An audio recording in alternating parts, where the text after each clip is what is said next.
Danny watches a lot of television and movies. John does not. Listen in as she tells him about what she's watching, and he tries to make sense of it all. Welcome to Watching My Stories with Danny and John. Hello, everyone. Hi, everybody. Oh, no. I'll get to that in a second. I'm Danny. And I'm John. And that's John. And this is Watching My Stories. And we are experimenting tonight. This may have been a bad idea. So, we normally do this first thing in the morning, usually like on a Saturday morning. And this weekend, for some reason, we decided to wait until Saturday evening until John had a few drinks in him. Yeah, I threw out an offhanded comment several days ago and it stuck. It did stick. Yeah. And you are you've gotten into it. So we had dinner and he has had a few drinks. Yep. And we're gonna see if this livens things up. That was the plan. People are probably like, Danny's the one who needs to liven up. Uh-oh. That's how everyone sounds. Oh no. Okay. So I don't have much to talk about this week, which might save us. Couple movies, couple TV shows, and then we are going to discuss Paul Rudd in the Actors Corner. Yep. I'll try to hold it together. Yes. All right. Okay. So the first movie I'm going to talk about is on Netflix, a new Christmas movie called Jingle Jangle, A Christmas Journey. Yep. Yes. This was awesome. It's a new Christmas musical. It's a Black Christmas musical. So it's awesome. Forrest Whitaker, Keegan-Michael Key, Anika Noni Rose. Can Forrest Whitaker sing? Yes. Of course he can. He's got a couple good songs in there. Of course. And then this little girl, Madeline Mills. Oh, she's adorable. She's so cute. She's a great singer. So talented. This David Talbot wrote this. I guess this has been like a passion project for 20 years or something. And he's done a couple other Christmas movies. He did Almost Christmas, and I think like Black Family Christmas or something. And he did First Sunday. He wrote that. So I'm not anyway, familiar with anything you're saying. I'm sorry. You never are. Well, that's not true. Don't lash out at me. Sorry. That's okay. I take it all back. So anyway, this is a new Christmas story. Forrest Whitaker plays Geronicus Jangle. He's an inventor, a toy inventor. And we see this other person, and I should have written down his name because he was fantastic. He's a young Geronicus at first, and he has a great song, and it's so inspiring. And I was 6 minutes into it, and I was like, I'm going to watch this 40 times this weekend because it was just so good. Felicia Rashad is in it too. She's the storyteller. I know she can sing. Yes, but she doesn't in this. Of course. I did hear some of the music though. Yeah, so it's a bunch of different people. John Legend wrote a song. Yeah. I kept trying. I really looked to find out who wrote every song, and I could not find a complete list anywhere. But John Legend did write a song, and a few other people that everyone will know. Yeah, the music that I heard was really catchy. Oh, it was just so good. And the setting is like, it's like Charles Dickens, Victorian, steampunk, which steampunk is kind of always Victorian, but it's all the toys and inventions are all steampunk. They wear a lot of steampunk little things on their outfits. So it's all just really cool to look at. And then there are parts of the storytelling where there's, it's computer generated, but it looks like wooden, dolls are like moving around. It's just really cool the way it looks. Ricky Martin is the voice of this other toy, which was also awesome. Like it was just so much fun. And of course it's got this wonderful story and Christmas feel to it. And, yeah, you just, you know. So I didn't see it, right? Is this like a big budget movie? Yeah, it's a Netflix movie. Yeah, okay. They put a lot into it. Okay. Yeah, it looks great and it sounds great. I heard how it sounded, and like I said, it was very catchy, and I kept hearing songs. I'm like, oh, I kind of want to watch that, but I was feeling like at first I was going to make you watch it this weekend, and then I thought no, because you're more, let's do it after Thanksgiving at the moment, right? Watch Christmas movies when the time is right, closer to Christmas, not right. not early. You don't care that our Christmas tree is up right now, so... Well, no, that's different. That's for you. But, when I'm going to sit and do something, I think I want it to be closer to the actual event. Yeah, so we'll get to that. So you'll get his review later on. But anyway, So this is Jingle Jangle on Netflix now. It's so much fun. Oh, and for girls to watch it. So he's this inventor, and so he does a lot of math equations or whatever. Well, then his granddaughter shows up, and she's just like him. And what they did was that they have like formulas up, and she starts naming them, like the variance of happiness, the square root of impossible, like it's just really like just lovely little thoughts. But this girl I love, like there's this other little boy, and she's like, I'm going to fix this one toy that they find. And he goes, Veronica has been trying to fix this for years. What makes you think that you can fix this, make it work all of a sudden? And she said, because there's nothing there that says I can't. And I was like, oh, yes, little girl, that's right. That's right. And so it was just, again, just seeing these updated movies where finally, we're not just making cookies in the background. You know what I mean? And, so there's a lot of laughter, a lot of it's visually very stunning, and a lot of love. And Anika Noni Rose has a great song, which I'll just I'd pay a lot to watch her sing. What a great name, Anika Noni Rose. Yes, she was Princess Diana. Okay. But she's done a lot of other. Which I haven't seen. Yeah, she's in Dreamgirls. Which I haven't seen. You haven't seen Dreamgirls? No. You name it, I haven't seen it. I can't. And my mind goes blank of any movie name whatsoever. How is that possible?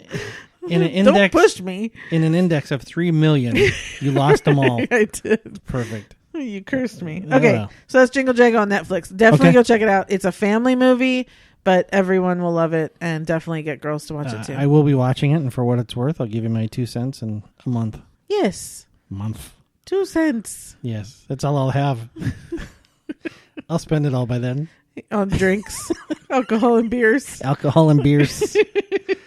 Okay, so we're going from a really great one to like one of the worst movies I've ever seen. Perfect. Yes. So this came out in theaters sometime in the last couple months, like when theaters first opened, called Unhinged with Russell Crowe. I know. Do you need me for this part? No, take a nap. So this was so bad. Like normally when I watch movies, I do not talk to John about them. I wait until this. This one was so bad, I like had to get it off my chest. And so the next morning I had to like tell him all about it. So he's already heard the script. She ruined almost an entire walk with this breakdown. Did I say ruined? Whoops. I didn't mean ruined. Good morning. Okay, so this is Russell Crowe. If you didn't see any of the commercials, be nice. This was supposed to be, it's called Unhinged, kind of like a man who becomes unhinged. And so I kept thinking it was like Falling Down with Michael Douglas, which I love that movie. I think it's a classic. I think we all get on board with his frustration during that movie, all that. This one was nothing like that. Not only was Russell Crowe horrible in it, he went through 3 different accents. He was Southern, and then he was trying to do an English accent, American accent, and then his Australian would poke out, and awful. But the other, like the lead female in this, Karen Pistorius, she's also South African, but I could not find they were related at all. So that's interesting. Oh dear. She's been in other stuff, I guess. But I thought she was awful in this, like no facial expressions, and yet she's like running for her life. Not just their performances, the story was horrible. It was like the person who wrote this couldn't decide if they wanted to do a horror flick, which it would have been a bad horror flick, or one of those thriller, suspenseful things, which that didn't work either. Poor marketing team. Are we just going to have a soundtrack of laughter? Well, maybe. But I was just thinking how funny that is. The marketing team. And pick a genre. It's going to be awful in any of them. Yeah. I mean, that's what it was. And none of it made sense. She's a mother and she's like fighting. He starts stalking her to kill her because she honked her horn at him and he was mad at that. But he had already killed people before that. So who really cares? And as far-fetched as that sounds, that happens time to time in real life. It does. But, she also goes and gets her kid and puts him in the car with her and drives around with him. Like no mother would do that, if you're running from this. I'm sure the director told her to. So she had to. I think so. Yeah? Yeah. It was written, I agree with you there. It was written in. She wanted the paycheck, so she did it. That's right. It was stupid. Yeah, pretty much. Yeah. So anyway, I don't really need to get into it. It was bad. We were never really told what this guy's problem was other than his wife divorced him. Boo-hoo. He was just being stupid and angry. Even the pinnacle of the whole thing was stupid followed with a stupid line. That's all I can say is waste of time. I kept watching thinking it would get better, but nope. So this is out on pay-per-view. Don't worry about it. You never need to see it. Even if you have a chance to watch it for free, save your money. Yeah, Russell Crowe just needs to take a break. He's like mid-50s, right? I don't know. I don't know. Okay, Forky. Trash. Hey. No, Russell Crowe. Sorry, Russell, if you're listening. Wow. What was the thing he did with John Oliver with the syphilis koalas? Oh, wasn't it his jockstrap from the Gladiator or something? Yeah. Anyway, wow, that's on. Wildly out of context. It's going to sound really bad. Syphilis koalas? From Russell Crowe's jockstrap. Just say it. Don't want to start a rumor, but... We're not going to connect those lines. Okay, I'm moving on to TV. Oh, no. He's going to take a breath eventually. Okay, I'm going to keep going. Connect those lines. Moving on to television. There was an HBO sports documentary. What? Huh? I watched a sports documentary? You didn't tell me about this? I did. Oh, sorry. Of course I did. That's even funnier. Yeah. For me. This was called The Cost of Winning. It was 4 half-hour episodes. Don't shake your head at me. I told you about it. This is about the high school football team at St. Francis. Okay. From St. Francis Academy in Baltimore, Maryland. Yep. This was a very interesting story. So first off, everyone should know by now, I don't like sports and I don't like football. And I don't think these kids should be playing football. But on the flip side, they are getting their lives turned around in some ways. So I can kind of get on board with this. Anyway, St. Francis Academy is a very old church, one of the oldest churches like on the East Coast or something, / school. It's primarily black students. Literally connected to the back of this church is a prison. So that's kind of tells you really the future of most of the students. Anyway, there's this hedge fund guy who made like billions and wanted to give back to the community. And he picked this school to go and start coaching the high school football team. And he pays for everything and started coaching, and they started recruiting kids. And the team started winning everything. Well, all the other schools in Baltimore are basically white Catholic schools, and they no longer wanted to play these kids. Mm-hmm. And so they cited safety issues, that these kids were much stronger than them and that they no longer wanted to play them because of safety issues. So now we're in this documentary took place in the second season, I guess, where they were no longer part of that. I don't know how this crap works. Conference. Sure. So they have to go and play national games against other high school. A high school football team. Yes. A high school football team goes and plays other high school football teams across the country. So ESPN even covers some of these games. That should be a red flag to somebody. So this guy that's coaching this, he's paying for that even. All the travel for these kids, and all the staff. A lot of these kids don't live in the district, so they have to come and live in houses. He pays for the houses. They employ a house father who's there and watches over all these kids in each house. He has had, I guess, like 4 years before that, 100% of his football team's seniors went on to college. This year with the documentary, I think only 3 did not go on to college from out of 30 or 40 kids, whatever it was. Mm-hmm. So he's doing really good things for these kids. He's instituting, that they have to go to school. He's telling them all football won't last forever, but it's going to get you to college, but you got to learn how to do schoolwork and all that sort of stuff. So he's doing a lot of good things for these kids as well. Sure. There's also a lot of kids that are there in Baltimore that they live in really like in the middle of one of their practices, just gunshots are going off around them and no one flinches. A lot of these kids have just their friends, their family members have been gunned down. They've lost so much. I mean, I can't even fathom what these kids, the resilience of them and how they go on, quite honestly. But they all recognize that they would be on the streets if it weren't for football.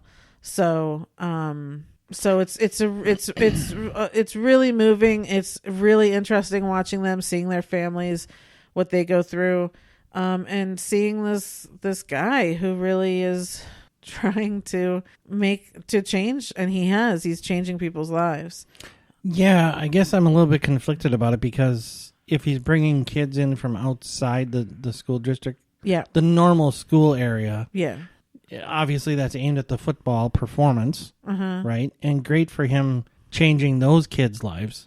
But what about the kids who couldn't make the team now because he brought in ringers? Oh, yeah, no, it's definitely, it appears there's more kids that are from the area on the team than outside.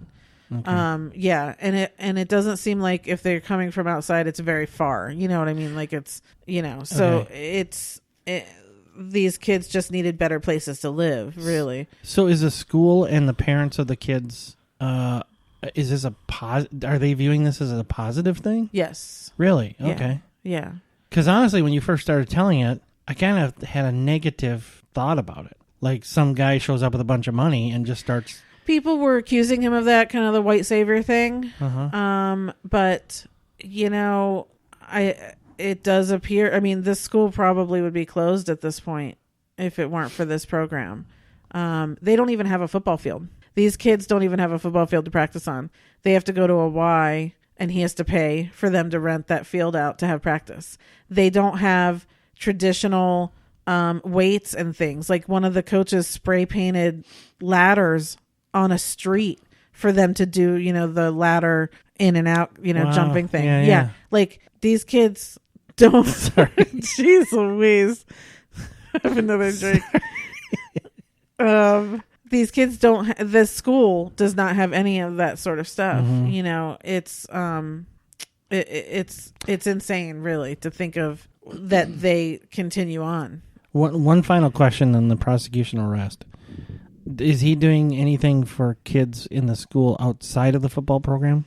I don't know. They didn't say so. Okay. Yeah. Okay. But he works very hard to get these kids tapes together to get, most of these kids are committed to a college before their senior year. Mm-hmm. He works with the colleges to make sure, that commitment goes through. He really wants, if there's a kid who maybe colleges aren't looking at, he's like, okay, how do we get this kid noticed? And, so his goal, it's not about really winning, even though this ends up being the number 1 or number 2 best high school team in the country. It's not just that. His goal is to get these kids off to college and make sure that they're going to have a better life than what they knew. Okay. He says he came from kind of the same sort of thing, and look where he ended up. So he just wants to pass that on.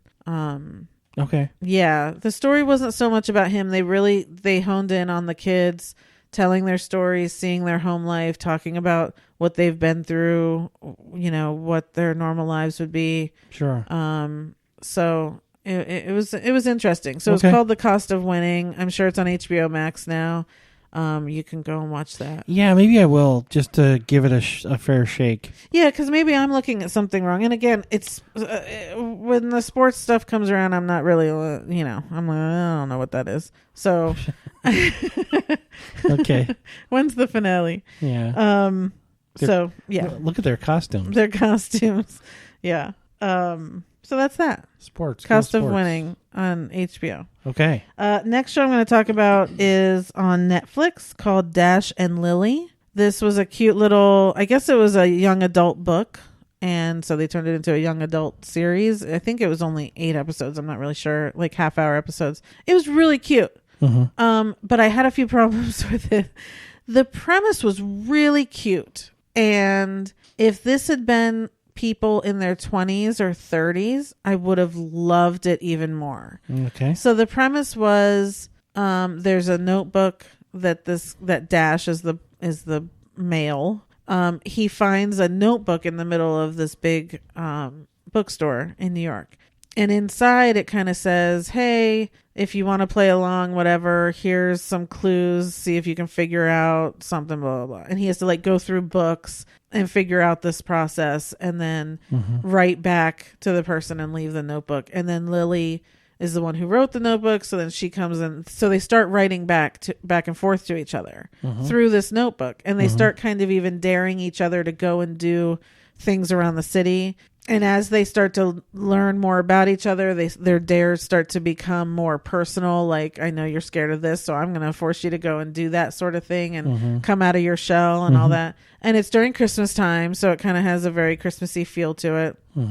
The issue I had was that they're 17 years old. And I can't imagine it's kind of like when you watch Dawson's Creek, you're like, kids don't talk like that and kids don't communicate like that. And, so it was like these 17-year-olds communicating this way and kind of having this real all world knowledge of crap. That was hard for me. I'm sure if I had watched this at 16 or 17, it would have been fine. So I think just at my age, I was like, oh, I would have loved to have really seen this for someone, a couple in their 30s and really learning each other this way was very interesting. Right. And so it was. She's very much, just kind of like this very introverted, but also a confident girl and different than most girls, and she knows that. And so she's kind of going through her thing, and he's like from this rich, section of New York and bored and wants to be alone for Christmas. And, so it's like different personalities or whatever. But it was very cute, very sweet. That was really my only real issue was I wish it had been aged up because it would have really made logical sense to me. Again, some of all like they were reading Salinger and it was just like really I don't know that happens anymore. So anyway, so it's called Dash and Lily. It's a very easy watch because, like I said, everything's just a half hour and it's upbeat for the most part and cute and sweet and whatever and Christmassy. So very cool. Yeah, Dash and Lily. I think definitely girls would like it. Again, she's confident, but she's also in her bubble, and so she's trying to get out of her bubble. And I think that's something for girls to see too. So okay, anyway. Cool. Yeah. Next show I'm going to talk about is a Netflix show. This one was fantastic, called The Queen's Gambit. Yes, I've heard a lot of things about this. You have? Yeah, it's actually it's talk of it is a lot of places. Talk of it is a lot of places. People talking about it is. I don't know anyone. And you don't go anywhere. Several friends on Facebook that were talking about it, and that Really? Yeah, there was a story about it on USA Today that I I saw one thing that said like that Netflix was saying it was highly rated, but when I started watching it a few weeks ago, I hadn't heard anything about it. I happened to flip it on and I saw the little trailer thing, that starts playing. It goes like this. It goes, yeah, it starts playing on the screen, and I was like, oh, that sounds interesting, but is it? So anyway, Queen's Gambit is a chess move, and this is about playing chess. But it is so enthralling. I was like, riveting is what I keep hearing. Yeah, I was so pulled into it. Like it kept kind of freaking me out a little bit because I I haven't felt that way in a while in a show that I could actually binge. Anya Taylor-Joy is the lead. She was in like Split and the final one, Glass, whatever it was. She was the main girl that he had kidnapped in those movies. Anyway, she also just did the latest version of Emma. Okay. She played Emma. I didn't like that version, but not because of her. So anyway, she's stunning in this and so good and so quiet. And anyway, so it's just the story of her, and it starts with her as a little girl. She gets orphaned, and so she goes to this orphanage, and you can tell she's kind of brilliant. And this orphanage forces drugs on them. Even when she's like 8 years old, she has to take all these drugs. And she goes to the basement one day and sees the janitor, and he's playing chess alone, and she's intrigued, and she starts bugging him to get him to teach her to play chess. And she turns out to be a prodigy. And at 9 and 10 years old, as he realizes this, he's taking her to the high school, and she's doing where they set up all the tables, and she's playing 15 people at once, right? And she beats them all. And so eventually she gets adopted when she's like 13 or 14, something like that. And those people don't care about her, but she still loves chess, and she doesn't really know anything about it, right? Like, he taught her some moves, but she didn't understand tournament chess, like with the clock. So she showed up for her first tournament. She didn't understand what the clocks were for. She didn't know she had to write down her moves. Like, she didn't know anything. Anyway, it's just that journey. It's the journey of, okay, well, you've got the drug issue because, the orphanage kept her on drugs. You've got this mother who didn't really want to adopt her, and, what do you do with her? And how is she going to get to all these chess tournaments and start becoming who she wants to be, because that's the only thing she really knows. It's the only thing she cares about. And you have to play like so many times before you can even become a grandmaster or whatever. You have to play grandmaster so many times and all this stuff. So she just starts flying through, beating everyone. Like, it was just so fantastic. And this is based off of a book, but not a real person, not a real story. But the way it's done, I think it takes us up into 68, 69, something like that. And she goes overseas. She goes to Europe and plays there. She goes to Mexico. And eventually the pinnacle is getting to Russia and playing the Russians. And that's where we end up. And it's just so good and so well done. And I loved it. I just loved it. It was it had that feeling of, like, kind of like you want to think of all the vintage shows like Mad Men or Mrs. Maisel, because it evokes that era. But it was a quietness about it. Like The Crown? Better than The Crown. Really? Way more interesting than The Crown. I like the first season. And I'm getting to that. Sorry. Okay. Sorry. Bit. So anyway, just really good. And if people think I don't like chess, I would have no reason to watch this, and look, my version of chess is I know how the pieces move and I know I'm supposed to get the king. I have no idea about most of the things they're talking about. They're talking about the moves and protecting and sacrificing and all that stuff. I have no clue, and it doesn't matter. I mean, I would love to just play my version of chess some more, because I do love it, but man, this was just great. And it was so perfect for someone to pick that this was a female and in a basically all male field. And just so good. Anyway, so and number 2, get your daughters to watch it, because she's brilliant. She also seems like sometimes she could have been on a spectrum, if a spectrum existed back then. Not really entirely sure. Also, maybe it could have just been a bipolar thing. Not really entirely sure. You know what I mean? Like, they never address any of that, but they do kind of say most geniuses in this sort of thing, the other side of the coin is crazy, so we know that a lot of chess players have gone crazy because they're that brilliant. So they don't really address exactly what's going on with her, but my thing that I loved watching was that she was quiet and she was determined, and she may not have had a lot of social skills, but she kind of learns over time to develop those sorts of things.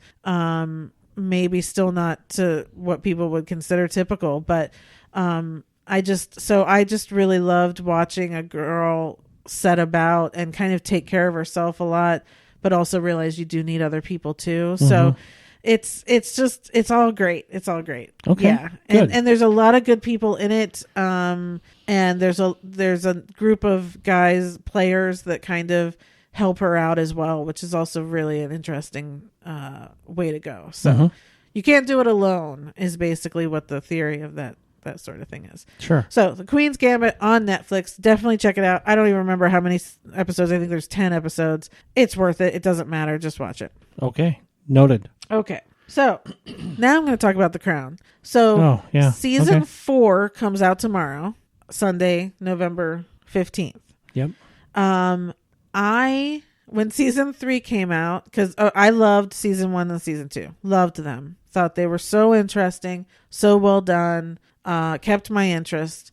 Season 3 was like killing me to watch. I don't know what happened. I stopped after 5 episodes, maybe even before that. I stopped. I couldn't do it. So over this period of the last few months where nothing's on, I would kind of go back to it. I would maybe watch 10 minutes, and then I'd be like, oh, no, can't do it, whatever. Knowing this season was coming out, I kept thinking, I've got to force myself. And because this season is where Diana's introduced. And so I know I really want to watch this. And, is it going to be, can I get through it? So finally, in the last 2 weeks, I forced myself to get through it. And I literally just finished season 3 this morning. Really? Yeah. So, and honestly, it got more interesting. And so I think what happened was, the first 2 seasons really were about Elizabeth and coming into her own. And that was interesting. Mm-hmm. The beginning of this 3rd season, when we're like in the 60s or whatever, and I don't even know, honestly, whatever. It was just kind of boring because it was about other stuff going on, and it just bleh. And so finally, by the end of this, we got a whole episode about Charles when he went to Wales and was learning all about Wales and all that. And so it started to become maybe a little bit more familiar for me because, I know who he is, Mm-hmm. So maybe it was that. So the last 3 episodes or so were much more interesting, especially because it's when Charles met Camilla and when they started dating, and then how the family interceded and kind of forced her to go marry Parker Bowles. And Charles was left heartbroken. So that was all very interesting. So we're done now. And tomorrow the next season comes out. I don't know that I'm going to rush to get through that season. Mm-hmm. I'm going to see what happens. The Crown is now I feel like it's very much like that. I'll watch, and if it's compelling, I'll kind of stick to it.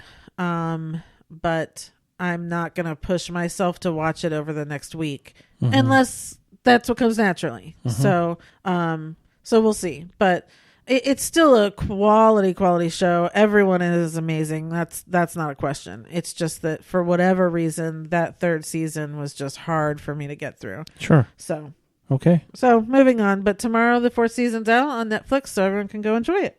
All right. I've got 2 more things. The second to last thing I want to talk about is just a weird YouTube series that I don't think I mentioned last week. Did I? I have no idea. I'm questioning myself. The Secret Life of Lele Pons. Did I? You did. I did talk about that? Yeah, I'm pretty sure, yeah. Okay. I did not remember doing that. So that's weird. Let me just You can still talk about it if you want. I mean, it's not on my notes anywhere. Okay. So that's why I don't think I did. I've talked to you about it, obviously. Maybe you mentioned it that you were just about done with it and that you would be talking about it. Yeah. I don't know. Anyway, so this is a YouTube series. If people don't know who Lele Pons is, she is a huge Latina star. She was a huge what was that? Vine star. She started in Vine when she was in high school, and then kind of went to Instagram and now on TikTok and all that sort of stuff. And now she has albums out. She's a music artist and is a huge deal. She's a huge deal over there. Until 3 weeks ago, I didn't know who she was because I'm old and I don't know who the online stars are. But I was watching Red Table Talk with the Estefans, and they were talking about mental illness issues, and here she came on there and talking about her OCD, and she has ADHD, she has Tourette's, and she's like, oh, I made this series about it because I wanted people to see the real me, because she had put on this perfect life, you know, kind of thinking of like a Kim Kardashian type lifestyle, but she's like only 24, but beneath that, she was battling all of these issues the whole time. So she wanted to show people that. And so zing, you know, as someone who's been diagnosed with OCD herself, I was like, I gotta go watch this. And it's an incredible series because she goes to therapy and they do a lot of exposure therapy. They do a lot of trying to figure out her tics with her Tourette's, trying to figure out her meds with everything with her depression. She also has depression. So she's got a lot of things. She was first diagnosed at 9 years old, and she has spent a lot of time in this hospital. She has stayed there for months. She does not have any real executive functions. Yet she lives this life where she does all this stuff. It's amazing. That's wild. So the whole series kind of shows that, you know, her going and working and how, you know, her OCD might cause her to do things a million times until it's perfect. She has a lot of, her OCD is a little different than mine in that she does have the counting issues or the touching issues, which I do not. And there were a few other examples I thought she had that I didn't. And John was like, oh, no, you do that. Bad news. Yeah, but that's okay. I'm figuring it out. Yeah, it's okay. It's not... So anyway, yeah, that's the point is that, and one of the big things that I mean, I was crying through the whole thing, but one of the things was her talking about her shame of different issues or whatever. And the doctor's just reassuring, you know, you can't control this. There's nothing you can do about it. And, you know, so I said to my therapist, I was like, really? Is that true? You know, so my therapist, I was like, you have to go watch the show. So I'm telling everyone after I already told my therapist she had to watch it. So, see, I get all, just talking about it, like I get all like, yeah, I see it. I start stimming and stuff. So I see it. So anyway, I wanted to talk about this because if anyone knows anyone, which I don't know how in this world you kind of don't, but if you know anyone who has OCD, who has ADHD, who has Tourette's, who has any sort of mental illness, this is a really good place to start because it's very entertaining. She's an adorable girl. She's super, you know, it's amazing to see someone who holds down like kind of the life that she holds down. And deals with this, and she says, there's some days that I don't, you know, and I just have to go to bed, and that's understandable too. But I just thought it was a very kind of easy thing to watch versus something that's really like clinical and, you know, boring. This is something for people who have it, can go and watch and see some things in themselves, but also that people who know people can go and watch it and maybe understand some things some more. Right. Yeah, making it relatable is a huge, you know, huge thing because it takes the stigma away. And look, as human beings, we all have something. Right. You know, everybody has something, and some people have a few more things than others or different, but you know, it's, you know, everybody has something. So be patient and open with people. And I applaud her for doing this. I mean, I haven't seen it, but she goes completely open and raw. It's amazing. For a 24-year-old to be open and honest about anything is big, but especially something, you know, to be so vulnerable and okay doing it at that age is just remarkable. You know, it's just huge. Especially because, you know, I think at that age you worry if you open yourself up to these things, how many fans are going to go or, you know, that sort of thing. Who knows about what happens Well, today. And her fallback position is, you know, if it all falls apart and blows up on her, she still has the most money in her country. So, you know. Well, she's American. Well, no, she's not. She came from I thought it was Colombia. No. Venezuela? Argentina. Yeah. Anyway, I don't think that's important. I was just saying that, No, Venezuela. Sorry, she's Venezuelan. Okay. Yeah, I think they came over when she was young. Yeah. But anyway, she lives here. She's just huge. And and going back to Red Table Talk again, I know I've spoken about it. Red Table Talk with Jada Pinkett Smith is wonderful. But the Estefans are also doing really, really good shows. So definitely check that out. And then go to YouTube and check out The Secret Life of Lele Pons and watch that. Okay. Yeah. Just know, again, if you're diagnosed with any of these things, it could be really triggering. So I was diagnosed with ADD. Yes. We were hoping for ADHD, but I'm definitely not hyper. He doesn't have the hyper problem. We were hoping. ADSD, sloth. Oh. Yeah. We were hoping, but nope. Yeah. ADD is bad enough. That would not be good. No. But anyway. I don't know. Yeah. Okay. So what else you got? Last thing. What? And I'm just going to mention this because we just watched it and there are more episodes coming out, but I thought I would let people know that it exists. A new show on Disney Plus called Inside Pixar. So right now there's 5 episodes out. They're only like 12 and 15 minutes long. And just each episode is talking to someone who works at Pixar and kind of what they do. And for us, we love Pixar. For me, probably more than Disney. I love Pixar more than Disney. I definitely, sorry Disney, but I definitely love Pixar more. Yeah. This is fantastic. It's so great because and especially these first episodes are dealing with all their latest movies. So Soul that comes out on Christmas Day, Onward, one of their shorts that just came out in the last couple months. So it's all recent, which was also nice. Yeah, and it's right up my alley. I mean, I like the documentaries. I like things that are only 12 or 15 minutes. And love Pixar. So.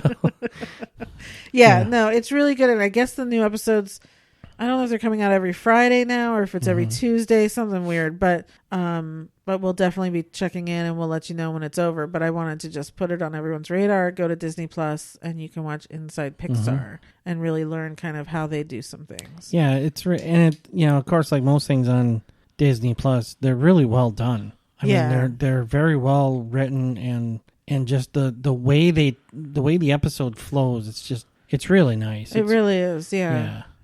It's Disney Plus just celebrated their 1-year anniversary. People are still giving it crap for whatever reason. But I'm loving Disney Plus. I can go to it every day. Those people would give their own grandmother crap, so don't listen to them. Well, no. Yeah. They're poor grandmothers. I know, right? Yeah. Bastards. Okay. Sorry.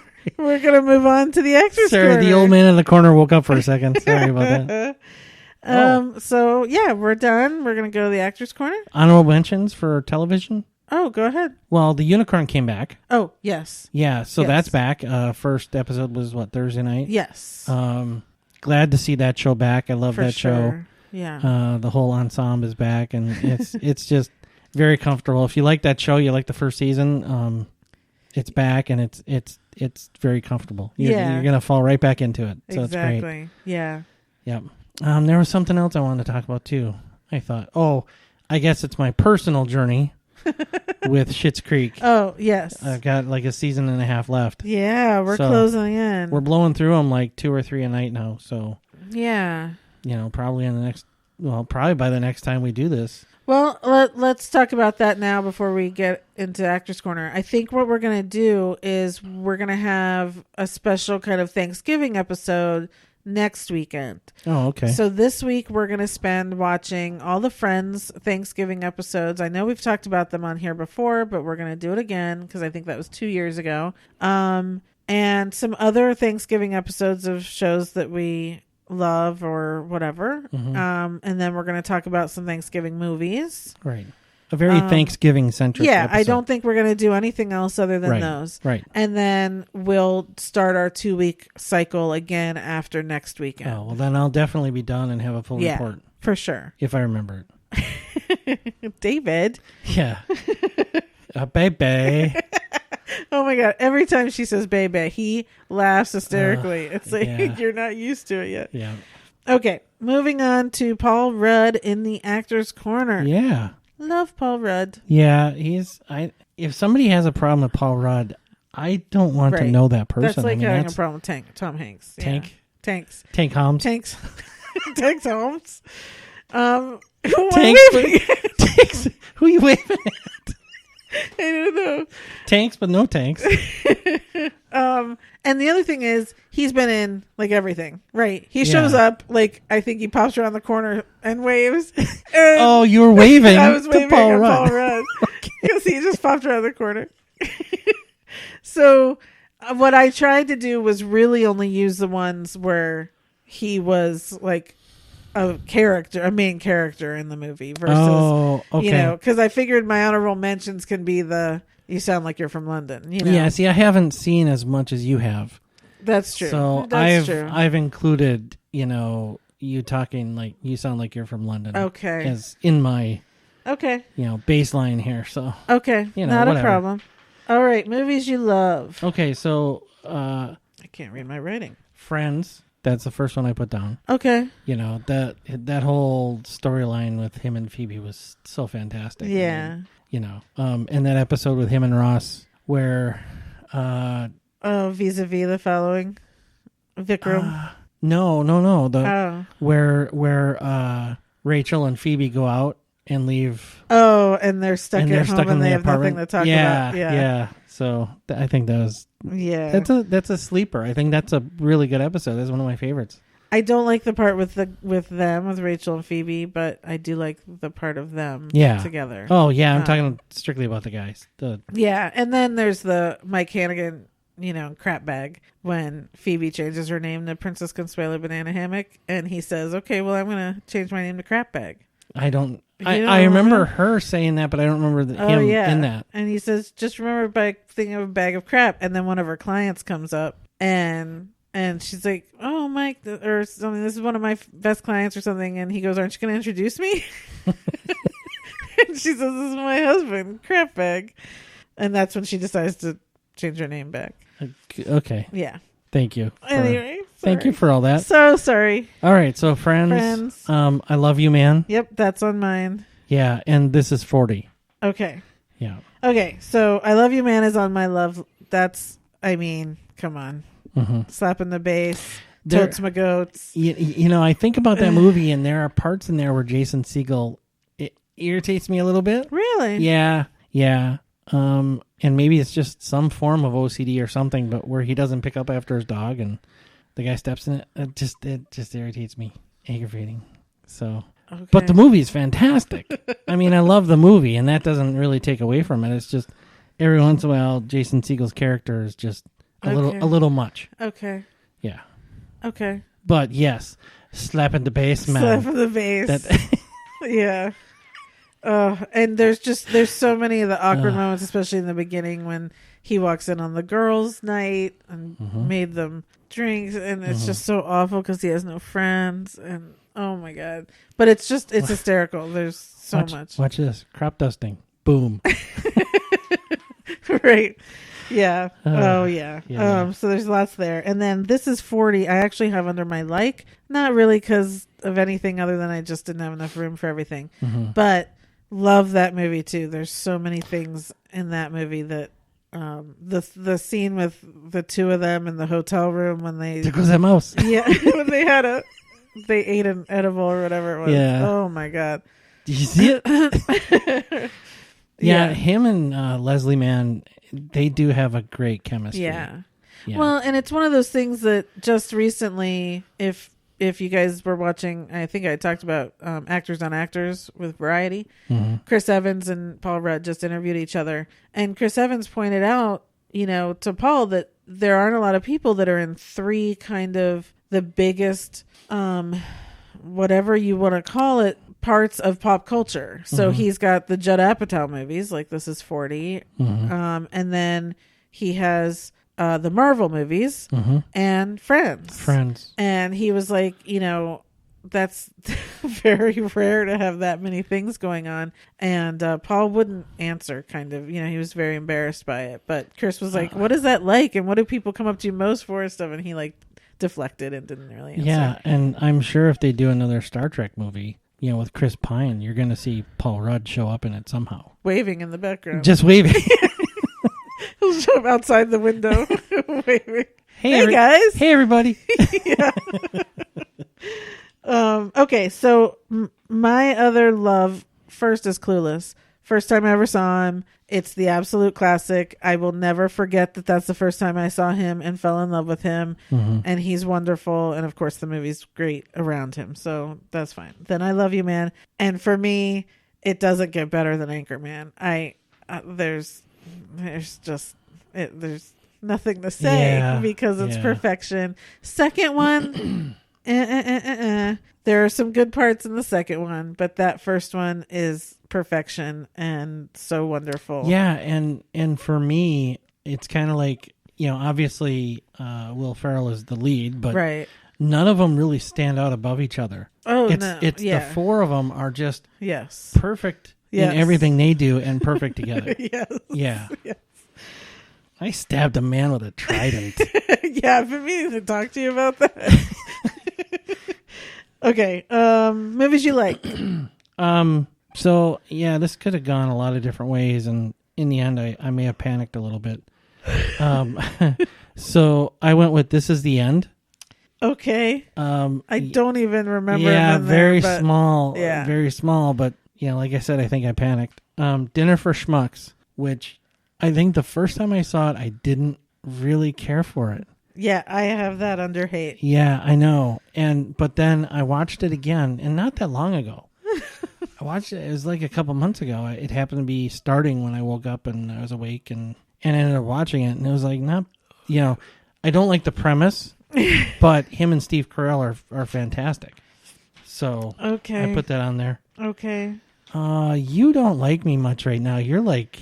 No, I just... You're borderline surly over there. I am not. You are too. Borderline surly.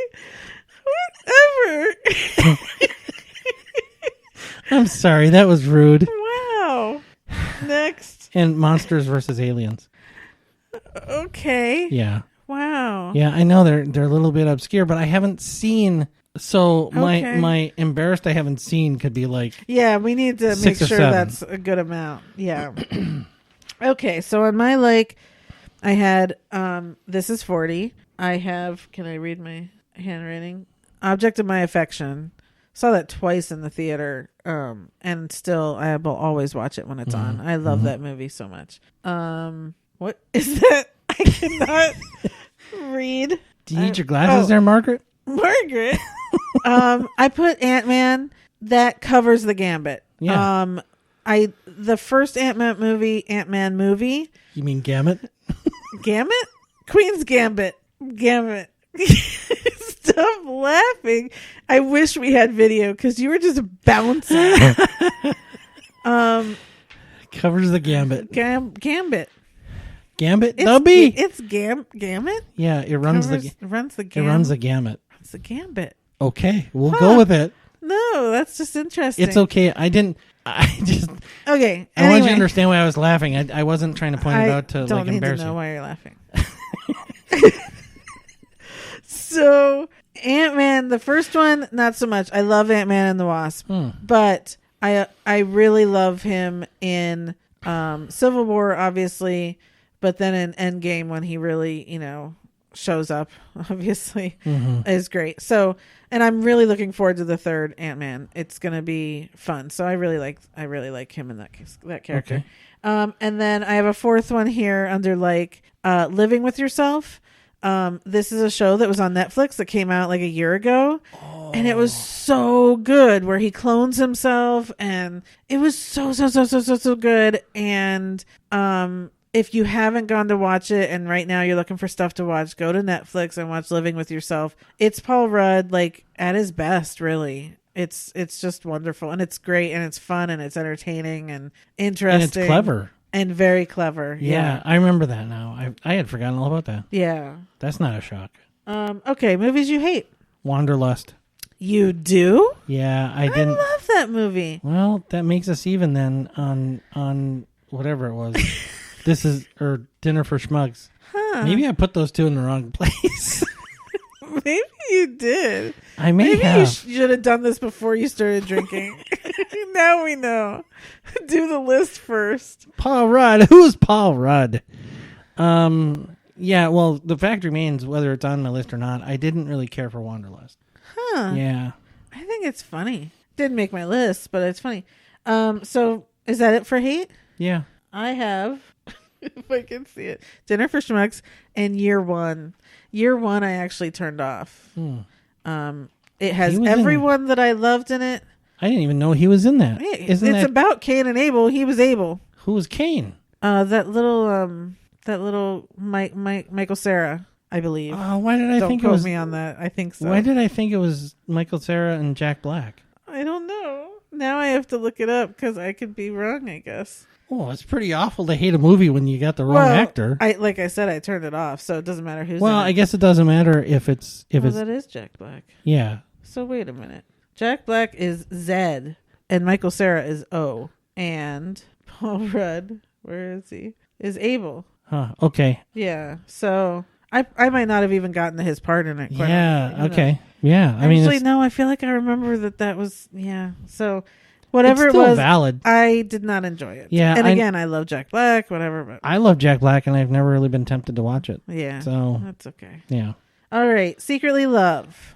Anchorman. Will Ferrell and I've kind of come around on him, but I've always kind of, if he's the lead of something, I've always kind of held it at arm's length. But because of the other three, yeah. And now I've come around on Will Ferrell, so now.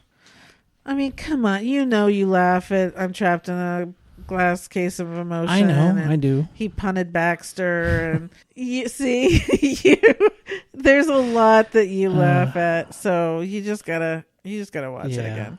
Okay. Yeah. Anything else? No, that's it. Wow. Okay. So here I have Wet Hot American Summer.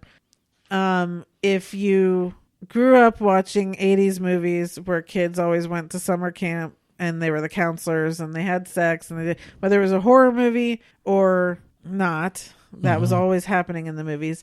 This is a spoof on that. And everyone in the world that's wonderful is in it, as well as Paul Rudd. The original movie was great. Then they had a series that was The First Day. And then they had a series that was a 10-year reunion. And all of it's fantastic and wonderful and hysterical. And I love it all. And I can't even begin to name everyone that's in it. But Amy Poehler and Janine Garofalo and everyone. So anyway, Wet Hot American Summer. That includes the shows and the movie. Okay. I also have on here Parks and Rec because his character in Parks and Rec was hysterical, Bobby Newton, and he was running against Leslie, and he was adult. And, that's one great thing about Paul Rudd is that he can play the stupidest characters, right? And he's still kind of always lovable. He can play normal, like smart people and, good guys. And he hasn't played anyone mean, has he? I wouldn't watch it if he played somebody mean. Oh, I think he could do a really good job. Maybe, but I don't want to see it. Oh, that's not right. Right. And then for good measure, just because it's funny, I put Conan on here because, every time he goes on Conan and he says he's going to show a clip from his current movie, he shows that clip from, what's the stupid name? Michael and Me or whatever it is, with the kid who goes down in the wheelchair and goes down the hill, and then you don't know what I'm talking about? I don't. Okay, we're gonna go watch a compilation video. It's hysterical. So it's just a funny bit that he's done since day one when he started coming on Conan, and it continues today. So I just love Paul Rudd. Is he the one that him and Jimmy Fallon always crack up whenever he's on Fallon? There's somebody that comes on. Bradley Cooper. Oh, that's it. That's who it is. Yeah. I have too much stupid information in my head. That's not stupid. It helped me out. You're welcome. Okay, embarrassed you haven't seen. Go. 2 of them. The Object of My Affection. Yeah. And Clueless. I'm sure there's more I should be embarrassed about, but those are the only 2 that I thought of. And here's the thing. I'm not sure I would sit with you and watch Clueless because I don't think you would get it at all. I don't think you would have gotten it back then. Ow. Well, I'm no longer sorry for calling you surly. So there. Now who's surly? Well, what's surly? Is that with a U or an or? Or a U or an or? he just created a new vowel. Which is it? A U. Is it? Interesting. A U. No, a U. A-E-I-O-U or. Or I. That was it for... Okay. And I don't have anything under embarrassed I haven't seen. What are you adding to your watch list?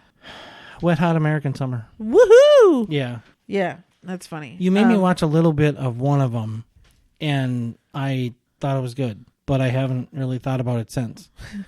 But then going through this list, if we're talking about Paul Rudd, right? That's probably one of the ones I want to see. I don't have anything adding to my watch list, but I do have honorable mentions.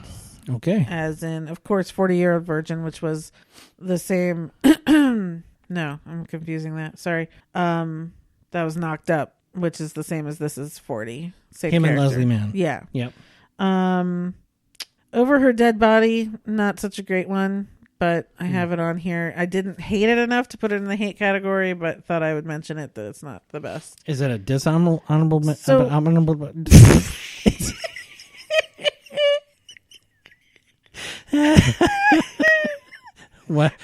vowel is that? Well, is it? Answer me. Is that a... Hold on. Oh, we don't have to do it. Well, I'm doing it now. Yes, it is. So are you. Okay. You didn't say Forgetting Sarah Marshall. Are you yelling at me? Yes. I forgot about it. Wait, you didn't have to just yell and rip everyone's ears out. I'm sorry, everybody. I truly forgot about it. But in the beginning, when I said it sounded like you're from London, that's Forgetting Sarah Marshall. That should have been on my like list. Okay, yeah. Let's go with that instead of Dinner for Schmucks. Could we? Yeah. Yeah, let's do that. He just blinked and made it so. I made it so. I could not read.